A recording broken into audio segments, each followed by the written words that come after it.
Petite introduction, vous avez vu la dernière diapo, non l'avant-dernière diapo sur les choses qui seraient, j'aime pas le mot insatisfait, plutôt qui seraient à améliorer. Vous avez vu, avant l'adéquation de la charge de travail et la santé au travail, il y avait 3 autres sujets qui étaient, si je ne me trompe pas, la rémunération, le déroulement de carrière et je ne sais plus.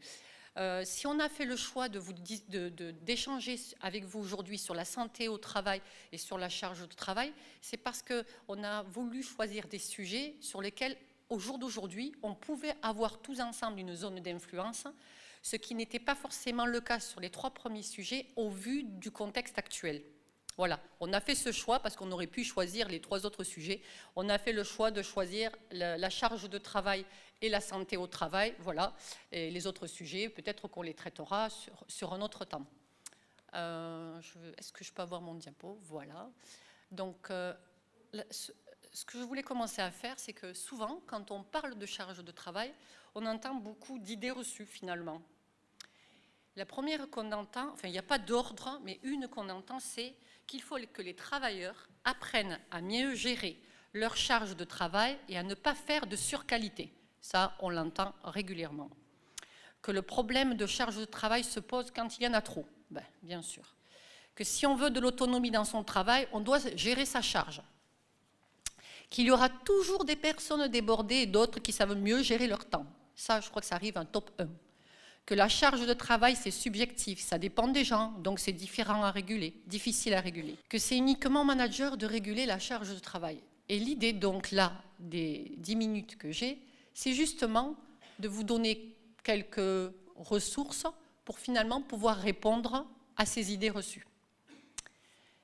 La première chose, peut-être, c'est qu'on va discuter qu'est-ce que c'est finalement, de quoi on parle quand on parle de la charge de travail.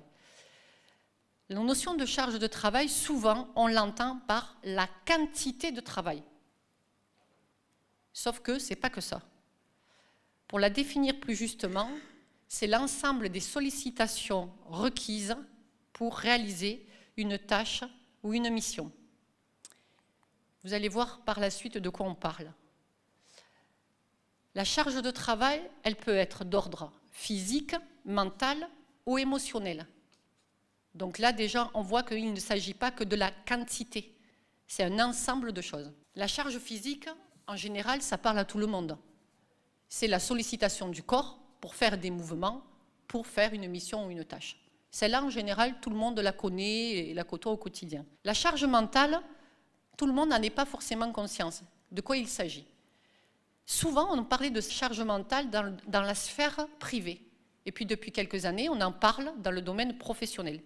C'est l'ensemble des opérations mentales effectuées par le travailleur dans le cadre de l'exécution de son travail. Elle correspond au traitement des informations qui proviennent de l'environnement, aux efforts de concentration, d'attention, de mémorisation, mais aussi des interactions avec les collègues, la hiérarchie et les usagers ou les tiers. La charge émotionnelle, c'est l'effet que nous fait la mission ou la charge qu'on est en train de faire au niveau émotionnel, au niveau du ressenti qu'on a à l'intérieur de nous, en fait. C'est ça, la charge émotionnelle. Elle s'accentue parfois par des situations conflictuelles, par la crainte de l'avenir, l'anxiété. Voilà un peu ce qu'on voulait partager avec vous sur la notion, déjà qu'on se mette d'accord sur qu'est-ce que c'est la charge de travail. Ensuite, il y a 3 composantes dans la charge de travail. La première, c'est la charge prescrite.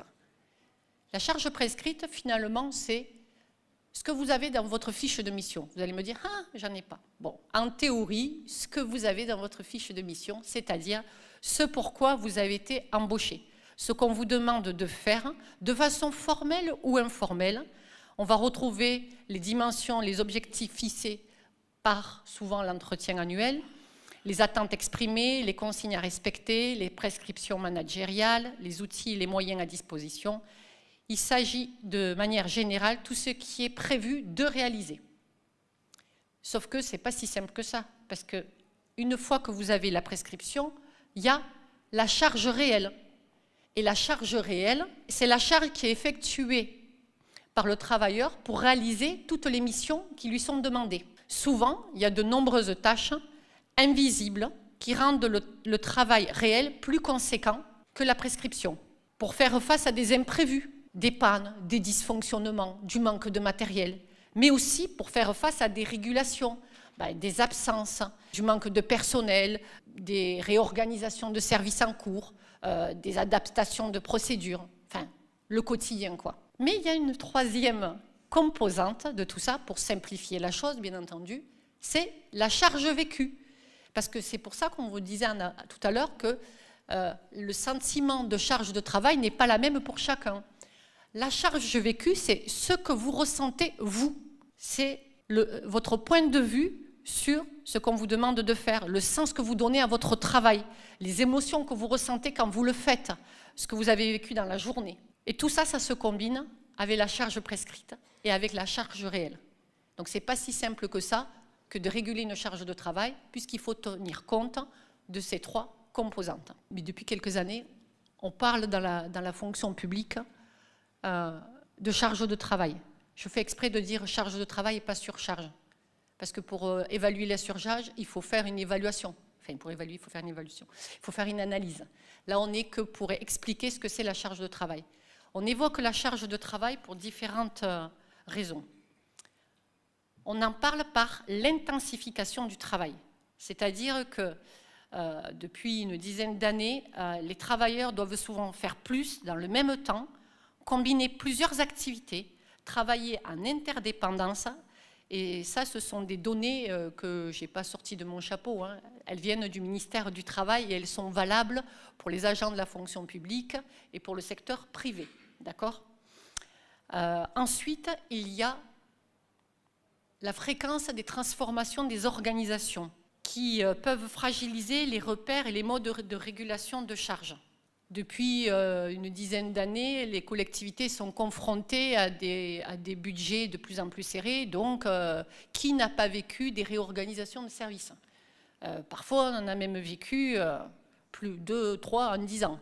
Donc forcément, ça a des conséquences sur la charge de travail si derrière, il n'y a pas une vraie réflexion sur la répartition des tâches et des missions. La valorisation et le développement de l'autonomie, ça c'est une notion qu'on ne prend pas toujours conscience, mais le fait qu'on souhaite tous travailler en autonomie a des conséquences sur la charge de travail, puisqu'on essaye, chacun d'entre nous, de réguler notre charge, d'absorber, de pallier aux absences des collègues, de pallier aux absences de matériel, de pallier à tout un tas de choses. Et on le gère nous-mêmes sous prétexte qu'on est autonome, sauf qu'en fait, à un moment, l'autonomie dans l'exécution des tâches, elle est nécessaire, mais demander au manager, à la collectivité, de reprendre sa responsabilité quant à réorganiser, organiser quand il y a de l'absence, des réorganisations, tout ça, c'est très important. Ça ne dit pas qu'il ne faut plus être autonome.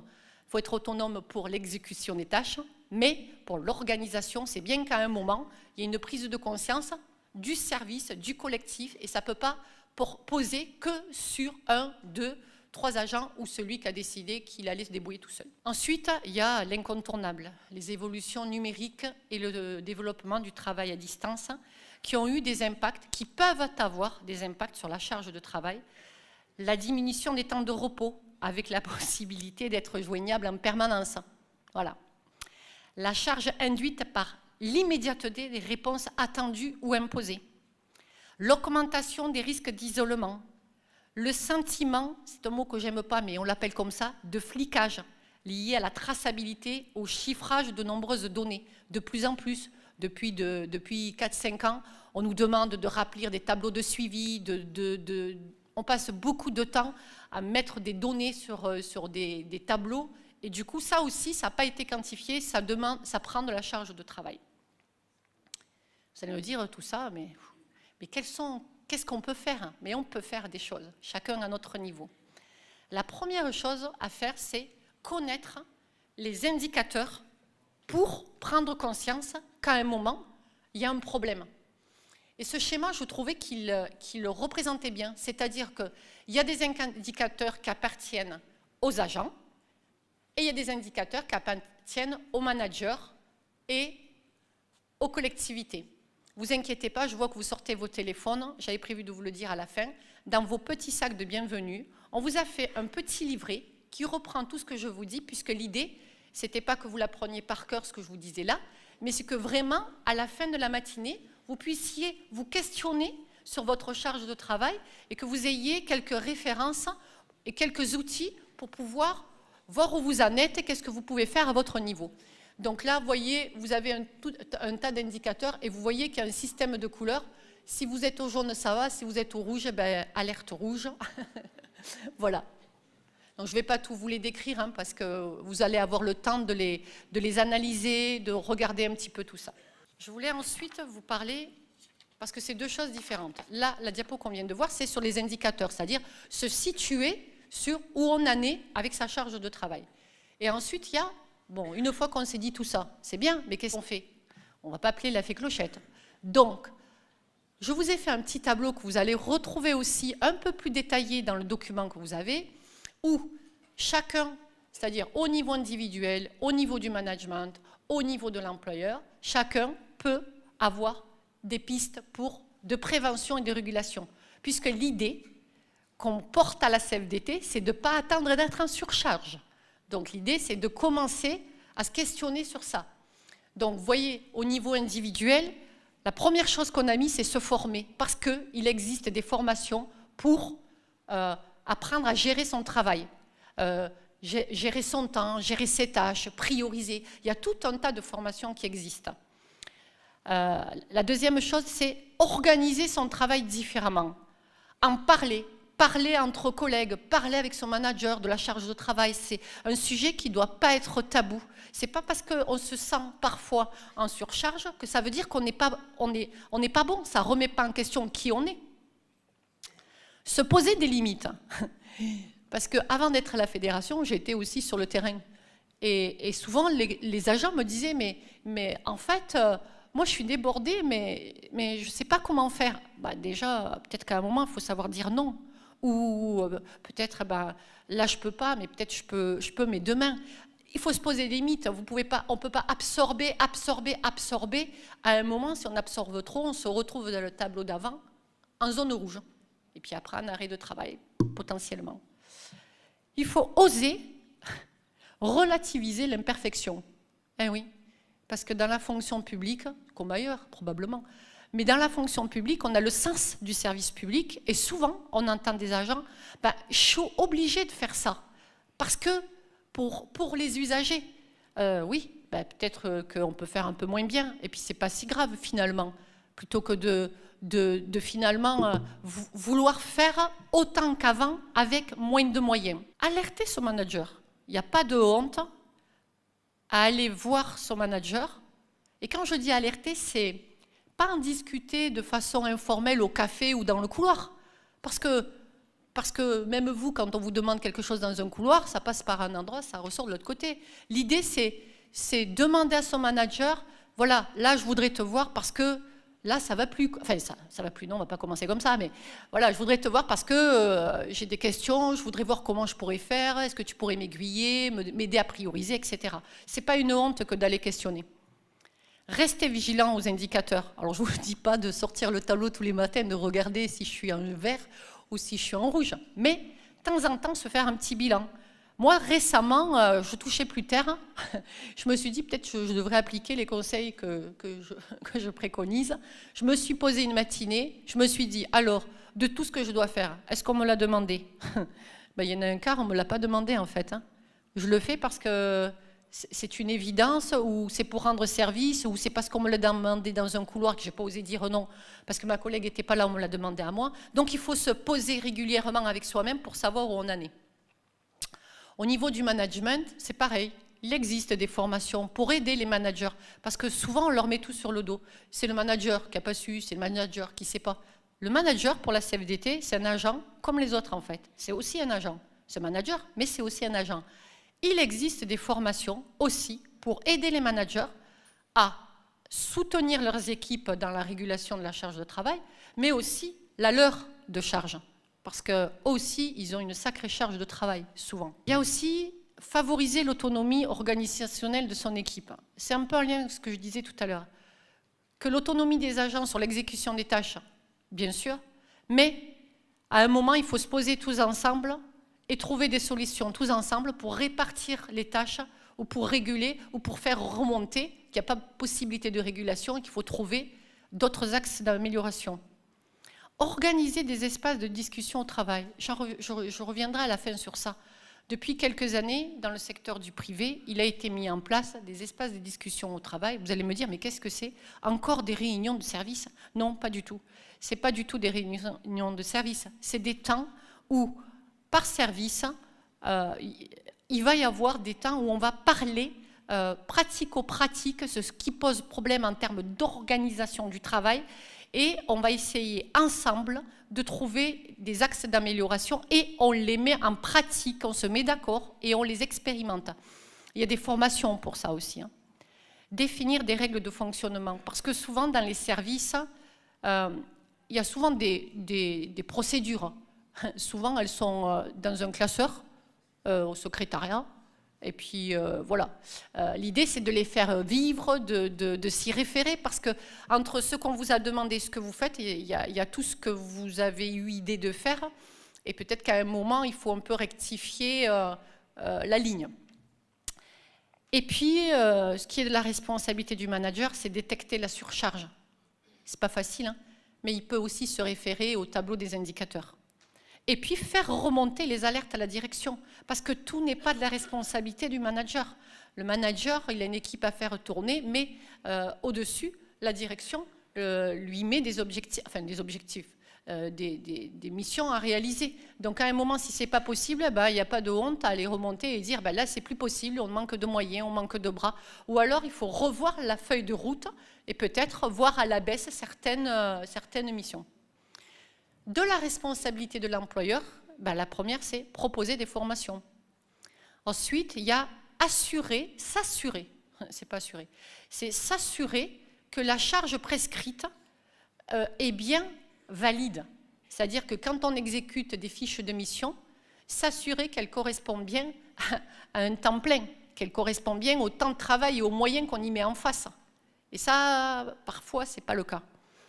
Anticiper l'augmentation de la charge, c'est-à-dire que quand on fait des réorganisations de services ou qu'on prend des décisions, les collectivités, elles ont un budget à gérer, il y a aussi des décisions politiques, voilà, c'est comme ça, pour mettre des moyens ou enlever des moyens, pas de souci, si ce n'est que derrière, il faut que ça se répercute pas de façon négative sur les travailleurs. C'est-à-dire que si à un moment, il y a des choix qui sont faits pour investir moins dans certaines missions, on ne peut pas demander à un agent de faire le travail de 2 agents. Ou alors, ça veut dire qu'il faisait pas... C'est-à-dire que s'il y avait 5 agents dans un service, qu'il n'y en a plus que 3, soit ça veut dire qu'il y en avait 2 qui ne faisaient rien, soit ça veut dire qu'il y en a 3 qui sont Superman, Superwoman, et qui vont faire le travail de 5. Donc ça, c'est la responsabilité de l'employeur. Réguler le travail transversal, travailler sur une politique RH pour faire vivre tout ça, et enclencher une analyse de la charge de travail lorsque c'est nécessaire.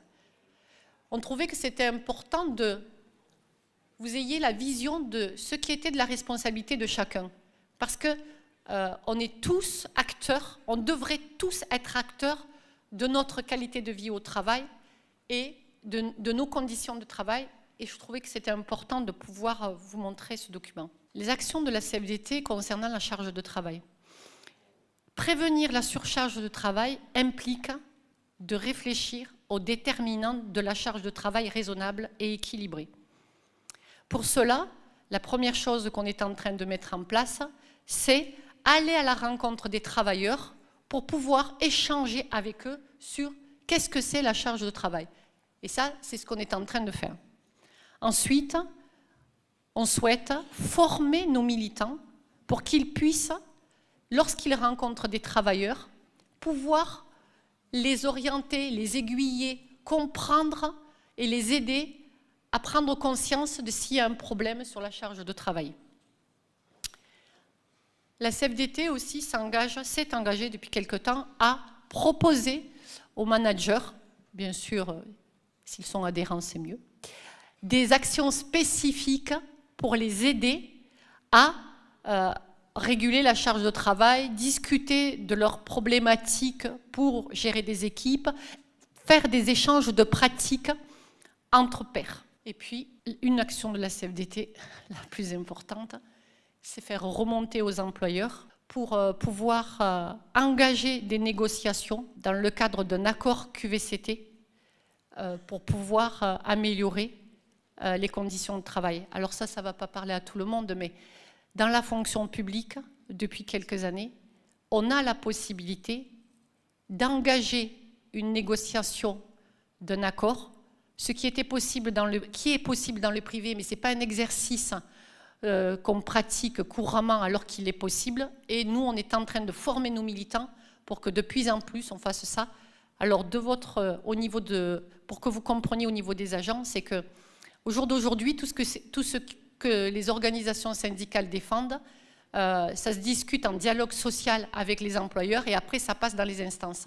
Là, un accord cadre, ça passe d'abord par une négociation entre pairs, d'égal à égal, et ensuite, c'est acté, signé, et c'est opposable au tribunal administratif. Donc ça a vraiment une importance de s'engager là-dedans. Pour finir, pour la CFDT, l'intensification du travail et l'allongement de la vie professionnelle imposent une réflexion sur la soutenabilité du travail à plus ou long, moyen terme.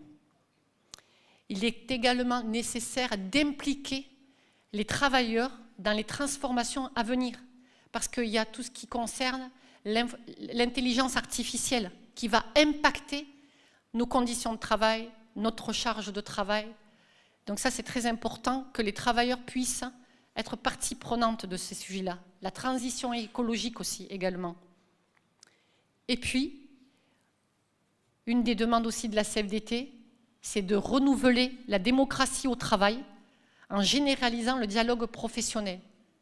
Ça, c'est ce que tout à l'heure je vous ai parlé en disant qu'il serait bien de mettre en place des espaces de discussion au travail, parce que souvent, les décisions sont prises par les employeurs, proposées par les directeurs, et quand ça arrive aux agents, les agents se disent « mais pourquoi on ne nous a pas questionnés ?» Parce que souvent, ceux qui sont les petites mains ont plein d'idées. Et en termes d'organisation ou de contenu de leur travail, il peut être source d'idées pour améliorer le fonctionnement. Et tout ça, c'est le dialogue social. Et nous, on a voulu illustrer, dans le groupe expérimental là, qui a testé tous ces outils, il a un peu utopiquement imaginé que la qualité de vie au travail, voilà, c'est l'affaire de tous, des organisations syndicales, des employeurs et des agents. Donc, comme je vous ai dit tout à l'heure, dans votre petit sac, vous trouvez un petit fascicule sur la charge de travail. N'hésitez pas, voilà. Je crois que maintenant, c'est vous qui avez la parole et vous pouvez me poser des questions. Voilà.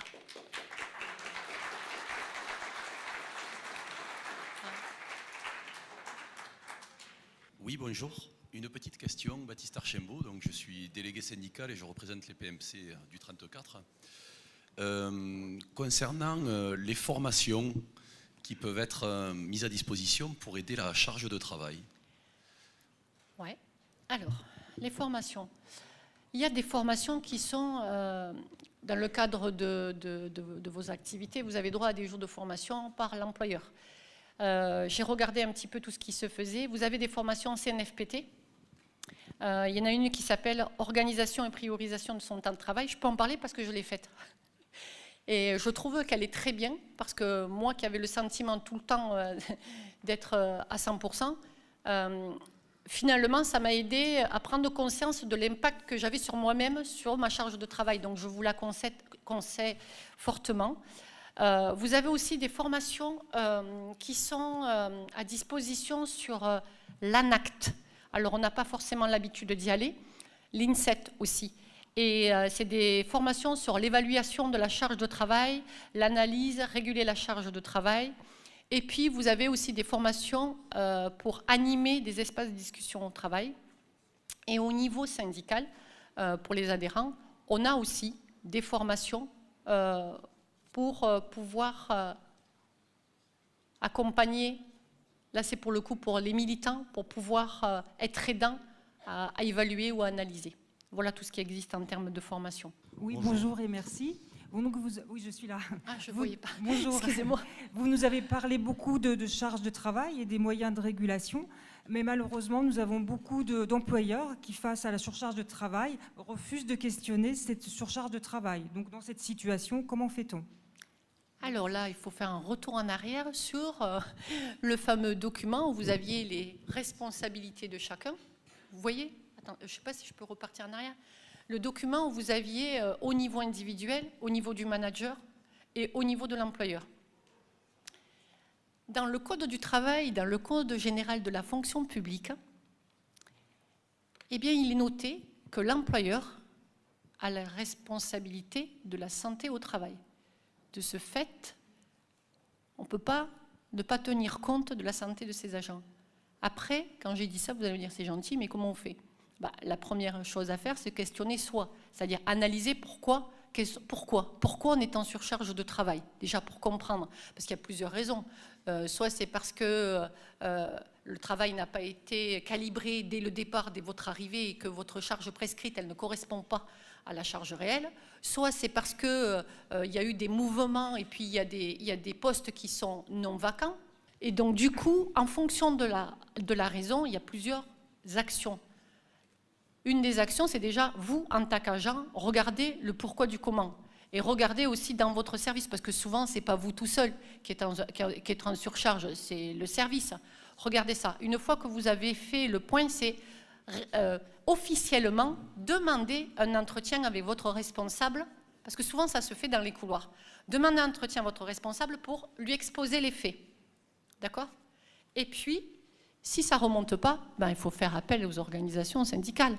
On est aussi là pour faire le lien avec les employeurs. Je ne sais pas si j'ai répondu à votre question. Bonjour. Je travaille à la métropole, je suis de Montpellier, je suis syndiqué donc. Et je voulais simplement faire une remarque par rapport aux différentes composantes de la charge de travail. Il y a souvent... Enfin, je le constate en discutant avec un certain nombre de mes collègues et en dehors de mon service, moi compris, qu'il y a une forme de déresponsabilisation, c'est-à-dire qu'on a l'impression en fait que c'est la faute de personne et de tout le monde. Vous dites c'est pas la faute du manager, évidemment, mais chacun prend sa part en fait et finalement personne personne ne la prend. Et finalement, il y a un effet de compensation entre agents qui est à la fois bénéfique parce que ça peut être dans une bonne ambiance, etc., une forme de solidarité qui se met en place, mais qui finalement est assez perverse puisqu'elle contribue à entretenir ce système-là. Vous avez raison. Finalement, c'est la responsabilité de tout le monde, donc de personne. Et puis, il y a que... C'est en lien avec ce que je disais tout à l'heure, c'est que dans la fonction publique, moi ce que j'ai remarqué, c'est les agents sont surtout là pour rendre service aux usagers. Et on s'auto-censure parce qu'il faut impérativement qu'on le fasse, sinon il va y avoir des conséquences sur le service rendu. Mais à un moment... Si vous allez dans une usine, je prends ce que je connais, une usine de découpage de poulet, si sur la chaîne, en temps normal, on est 10 et qu'on n'est plus que 5, c'est pas compliqué. Hein. Les cartons, à la fin de la chaîne, tout tombe par terre, enfin ça ne fonctionne pas et ça se voit. Nous, dans la fonction publique, avant que ça se voit, il faut du temps. Parce qu'en fait, on absorbe, on se plaint, on ne sait pas trop, personne ne sait comment s'y prendre. Et en fait, ce n'est pas que la théorie ce que je suis en train de vous dire, parce que je l'ai mis en pratique avec les expérimentations qu'on a faites. La première chose à faire, parce qu'on ne le fait pas, officiellement, qui d'entre vous, qui est en surcharge, ou voilà, qui d'entre vous, officiellement, a demandé un entretien avec son manager pour en parler? Souvent, ça se fait comme ça. On ne le fait pas. Donc, c'est la première des choses à faire, c'est quand même ça. Et à un moment, se poser des limites, elles peuvent aussi être individuelles, mais dans le service. C'est-à-dire que là, au vu du contexte, il y a des endroits où on a supprimé, pour va pas les citer, mais 500 postes de contractuels, mathématiquement, comment vous voulez que ça fonctionne s'il y a des personnes en moins? Sauf que si vous continuez à faire le travail comme quand ils étaient là, ben moi, si je suis le manager et l'employeur, ça me va finalement. Il faut donc commencer. Alors, je ne vous dis pas que c'est la révolution, qu'à partir de demain, vous allez dire que vous ne faites plus rien. Ce n'est pas ça que je vous dis. Ce que je vous préconise, c'est de se questionner au niveau du service, d'alerter officiellement le manager. Si ça ne remonte pas plus loin, vous avez des organisations syndicales, vous avez des fiches d'hygiène et sécurité, vous avez des élus au F3SCT. Il faut se saisir de tout ça. Voilà, j'espère que j'ai... On va peut-être passer maintenant à l'intervention suivante. Merci. Donc déjà remercier Géraldine Bellé.